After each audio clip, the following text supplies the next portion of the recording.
Fala galera, canal Meu Tricolor chegando nessa tarde de sábado, feriado aqui no Rio de Janeiro, dia 7 de setembro. E nesse vídeo nós vamos estar falando sobre Fluminense Futebol Clube e um assunto muito importante que nesse momento de parada de data FIFA eu acho que é muito relevante, até porque tem muitos falando sobre isso e eu quero também trazer para vocês essa notícia aqui do canal do Meu Tricolor. Vamos falar também aqui no canal sobre as divisões de base, sobre o segundo jogo no Estádio Novo, Marcelo Vieira, onde o Fluminense conquistou 2 vitórias. Vou te passar sobre isso e também vou te falar sobre ingressos para o jogo de Fluminense e Atlético Mineiro. Depois da vinheta, te convido com carinho a você ficar comigo do início até o final. Solta a vinheta aí.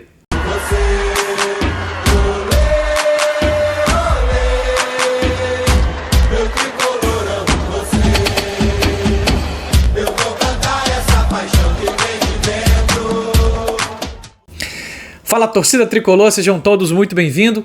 Esse é o canal Meu Tricolor, muito prazer, eu sou o Fagner e para mim é sempre uma alegria estar aqui com todos vocês. Quero te mandar um grande abraço, quero te agradecer pela tua presença, muito obrigado pela tua amizade e pelo teu apoio aqui comigo no canal do nosso Tricolor, tá? Fagner, por que você está chegando agora? Eu acho que isso é importante da minha parte, porque mostra para todos vocês que eu tenho respeito pela audiência que vocês me proporcionam aqui no canal e a amizade que a gente tem. A minha mãe, nesse momento, está internada numa unidade de pronto atendimento que a gente chama aqui no Rio de Janeiro, né? UPA. Está internada e vocês sabem que é uma situação crônica, delicada, difícil. Então, levamos ela nessa madrugada de sexta para sábado. Passei boa parte do dia com ela lá. Voltei em casa agora, tomei um café, tô aqui para poder fazer esse conteúdo para todos vocês e do fundo do meu coração eu espero que vocês compreendam a minha situação, mas eu também tô aqui porque é importante eu levar para vocês esse conteúdo, continuar o nosso trabalho aqui do canal Meu Tricolor, porque eu sei que se a gente não estiver aqui, as coisas caem de qualidade, caem de produção. Então, é saber separar muito bem as coisas. Parte de mim dói, tá machucada, mas a gente tem que seguir trabalhando e eu peço muito o teu apoio e a tua colaboração, beleza? Esse vídeo, os assuntos são bem legais. Se você puder me apoiar, deixa o teu like, se inscreve no canal, você que ainda não é um inscrito, e compartilha com mais pessoas para que a gente possa atingir os nossos objetivos. Estamos pertinho de bater 19 mil, então vamos embora em busca dessa marca, beleza? Deixa eu começar falando sobre ingressos para Fluminense e Atlético Mineiro. Vou chegar pro lado e vou colocar para vocês aqui. O Fluminense, soltou pela última vez, isso já deve ter crescido, já deve ter aumentado, já somos mais de 30 mil garantidos no Maracanã e a festa vai ser lindíssima, tá? A festa vai ser um espetáculo pro dia 18 às 19 horas, jogo de ida das quartas de final da Libertadores entre Fluminense e Atlético Mineiro. Quem não comprou seu ingresso, compra, tá? Porque o setor sul já está esgotado. E talvez outros setores esgotados enquanto eu estou gravando esse vídeo para vocês, porque o Fluminense acabou não soltando nenhuma outra atualização. Mas é importante que você que é sócio tenha a oportunidade de fazer o seu check-in antecipadamente. Aproveite, faça, porque vai ser um jogo muito importante a nossa torcida colocar. Eu falei 65 mil, né? Mas quem sabe aí 70 mil no Maracanã. Cara, seria espetacular, seria lindo demais, beleza? Para a gente não tomar muito tempo, vamos falar aqui agora sobre categorias de base e eu quero aproveitar para te fazer uma pergunta. Você que está aqui é meu amigo, é minha amiga, gostaria de saber mais sobre as categorias de base? Fagner, você não fala muito da categoria de base. É verdade, eu não falo tanto de categoria de base. E a categoria de base é o futuro do Fluminense. E a gente precisa bater esse papo. Eu vou começar a trabalhar mais em cima dessa questão porque é importante, tá? E depois que aconteceu a mudança do estádio Vale das Laranjeiras para estádio Marcelo Vieira, o estádio lá de Xerém, o Fluminense já jogou duas partidas pelas suas categorias Sub-15 e Sub-20 nessa semana, depois da troca do estádio do Marcelo. No Sub-15 teve o clássico Fluminense e Vasco da Gama, vencido por 1-0, o nosso Fluminense venceu na inauguração do novo nome do estádio, em homenagem ao Marcelo. E quando foi hoje, o Fluminense ganhou do Madureira pelo Carioca, jogo de ida, 1-0. Cara, o Arthur é uma promessa da base, canhoto, habilidoso. O moleque pegou uma bola, bateu de chapa, colocou aonde a coruja dorme e fez o gol da vitória. Um baita de um golaço e conquistando aí a nossa segunda vitória no estádio Marcelo Vieira. Agora, galera, deixa eu te trazer aqui para a notícia importante desse vídeo aqui. Eu quero te falar sobre fair play financeiro. É o assunto do momento e eu quero também trazer para você aqui no canal Meu Tricolor sobre a importância de se ter esse fair play financeiro em prática aqui no futebol brasileiro, para poder a gente tratar as coisas de certa forma, vamos dizer assim, sabe, em igualdade. Porque quando você coloca a igualdade, você dá oportunidade para todos disputarem e é dentro de campo. Eu cresci ouvindo o seguinte: futebol é 11 contra 11. Tá certo? Tá certíssimo. Tá certíssimo. Você se tranca lá atrás e você toma 50 chutes no gol e você consegue defender, teu goleiro tá numa noite fantástica, você vai lá numa escapada, num erro do time que tá te amassando, vai lá e mete um gol, quanto que foi o jogo? 1-0. É igual aquele jogo que demitiu o Fernando Diniz lá em 2019. Fluminense amassou o CSA foi lá em cima e meteu um gol. 1-0 CSA no Fluminense, Fernando Diniz demitido. Lembra desse jogo? Eu lembro. Então o que acontece? O fair play financeiro, ele serve para poder justamente trazer esse equilíbrio. E eu tô aqui com a matéria do site GE e eu quero estar lendo ela para vocês, para poder a gente entender, sabe? Tá bem explicada essa matéria, é uma matéria muito completa, de muito elogio que eu faço ela, e ela foi trazida pelo Leonardo Lourenço. Deixa eu ler para vocês aqui, tá bom? Clubes brasileiros voltam a debater a implementação de regras para equilibrar contas. Então você vê que a palavra do fair play financeiro é equilibrar. Tem que equilibrar, porque se não equilibrar fica totalmente o quê?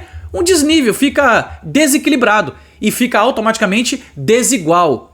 Deixa eu ler. Dirigentes se reuniram nesta semana na Comissão Nacional de Clubes na sede da CBF e retomaram o debate para a implementação do fair play financeiro no Brasil. Estiveram presentes representantes do Fluminense, São Paulo, Fortaleza, Internacional, Vasco, Atlético Goianiense, Flamengo e Palmeiras. Os constantes atrasos de pagamentos, inclusive de salários, motivam essa discussão. O assunto ganhou força também após uma crítica do presidente do Flamengo, Rodolfo Landim, sobre os investimentos feitos pelo Botafogo em contratações recentes. John Textor rebateu dizendo que gasta apenas 45% das receitas do clube em salários. O que é fair play financeiro? Preste atenção aqui agora, porque agora você vai saber o que é fair play financeiro.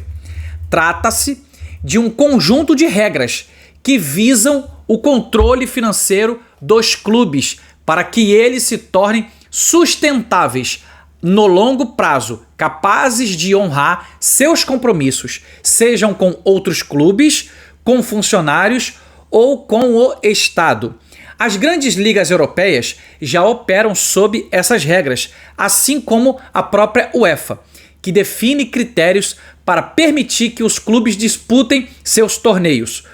Um clube não pode gastar além do que arrecada, não pode ter problemas de dívidas, não pode ter atraso de salários. Então você cria um conjunto de regras para tentar, de alguma maneira, que eles se mantenham saudáveis, explicou o economista César Grafietti, em 2019 apresentou o projeto de fair play financeiro à CBF, que não foi implementado. Você controla os gastos com o percentual da receita, o quanto você pode gastar com salários, encargos, impostos, agentes, contratações em relação à receita. Coloca um teto e controla os prejuízos, um limite máximo de prejuízo que o clube pode ter para operar saudavelmente, disse Grafietti, usando a UEFA como o exemplo. A grande verdade, parando um pouquinho aqui, que o mundo europeu serve de muito exemplo para a gente. Eu vou te trazer aqui um exemplo aqui, sabe, é real, verdadeiro, mas que Eu não queria que demorasse a chegar aqui. A nossa linha de impedimento, o VAR aqui, é uma coisa nojenta. Às vezes o cara fica 3 minutos, 5 minutos. E o que tá rolando lá fora na Europa? O impedimento já semi-automático. O cara vai lá, coloca aquela coisa lá, maneira demais, já vê que o bonequinho tá à frente do outro boneco, no semi-automático, coisa de 10 segundos. Já chega aqui, ó, a informação lá do VAR, aqui no ouvido do cara assim, ó, impedimento. O cara já apita o impedimento, acabou. Quando que isso vai chegar aqui? Só Jesus Cristo sabe. É difícil. Então a gente é muito atrasado em muitas coisas. Então é importante que tenha-se um esforço, a palavra que eu quero dizer é essa aqui, que tenha-se um esforço por parte de todos para que haja um melhoramento do futebol para todos os clubes. Essa é a grande verdade. Então, essa é um dos porquês de existir o fair play financeiro no futebol brasileiro. Onde o fair play financeiro é aplicado? As principais ligas europeias têm regras de controle financeiro. Veja alguns casos. Na Espanha, a La Liga impõe limite de gastos com salário de atletas e comissão técnica a 70% das receitas orçadas. A dívida líquida, exceto investimentos em infraestrutura, não podem superar o total de receitas. Além disso, o saldo entre contratações e vendas de jogadores tem de ser menor do que 100 milhões de euros. Ou seja, é uma regra, é preciso ser cumprido. Na Inglaterra, a Premier League determina uma limitação de prejuízos acumulados numa análise de soma de resultados antes dos impostos das últimas 3 temporadas. Um clube pode ter prejuízo acumulado de até 15 milhões de libras. Aceita-se que esse valor chegue a 65 milhões de libras e os acionistas fizerem um aporte de até 90 milhões de libras para retornar o prejuízo aos 15 milhões de libras originais. Valores acima de 105 milhões de libras não são permitidos. A Liga estipulou novas regras para a temporada 25-26, com limite de gastos de 85% das receitas para salários, encargos, pagamentos de agentes e amortizações. Também impôs um teto para salários. A folha não pode ser maior do que 5 vezes o valor da menor receita com direito de transmissão da Premier League. Ponto. Também é uma regra e tem que ser cumprido. Porque fazendo valer essa regra, esse cumprimento da lei e da regra, você transmite essa disponibilidade de igualdade para todo mundo brigar. Entendeu? Para todo mundo brigar. Na UEFA, como é que funciona? A UEFA implementou o sistema pela primeira vez em 2009 e fez mudanças significativas em 2022. As regras se tornaram um padrão da qual as ligas nacionais europeias estão se aproximando.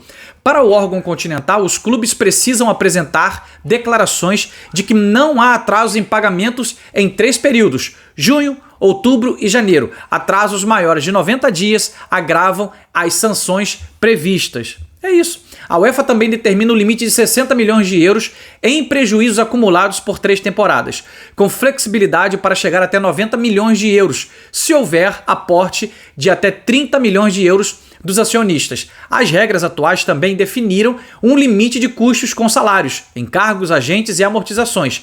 Era de 90% da receita na última temporada, agora está em 80%. Para a temporada 25-26, chegará ao último estágio previsto de 70%. Vamos agora ver sobre punições.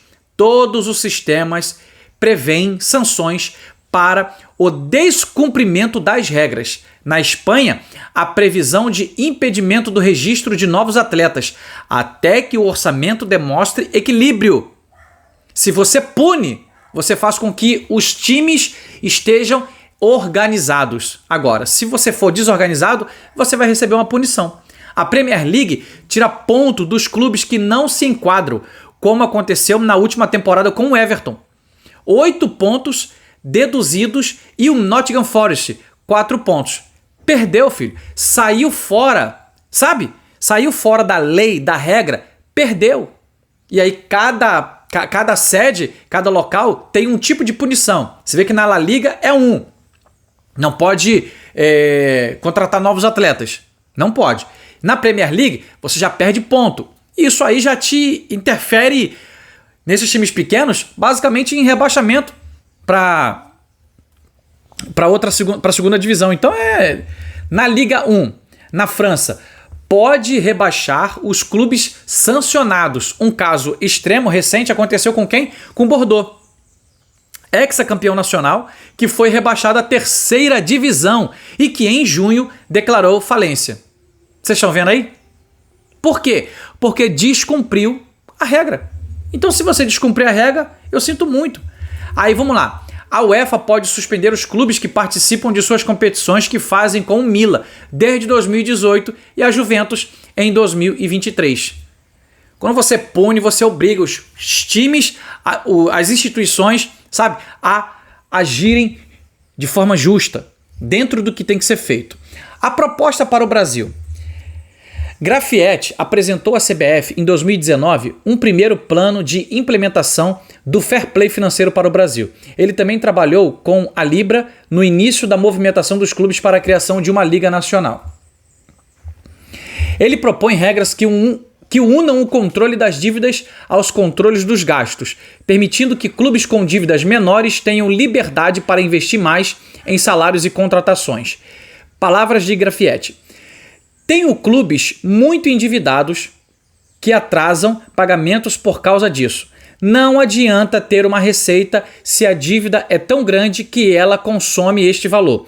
Temos que fazer um trabalho de controle desse endividamento para que os clubes voltem a ser saudáveis e tenham capacidade de investimento real, disse.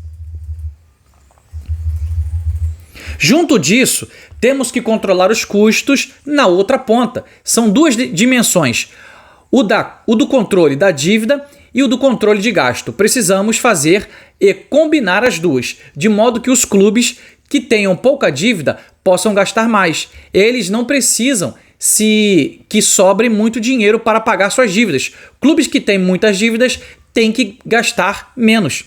As discussões entre os clubes brasileiros para a implementação de regras de fair play financeiro são embrionárias, ainda que o assunto tenha sido debatido em outros momentos recentes. A expectativa é de que eles se reúnam mensalmente na Comissão Nacional de Clubes para tentar fazer esse projeto sair do papel.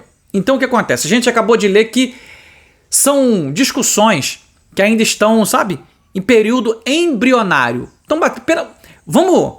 vamos dando liga nisso? Vamos acontecendo? Então tá bem no início para poder as coisas fluírem. E de verdade, a minha opinião agora, eu torço para que realmente isso aconteça, porque eu vejo que é uma maneira correta de você gerir, sabe, com igualdade o futebol. Porque já é assim fora do país.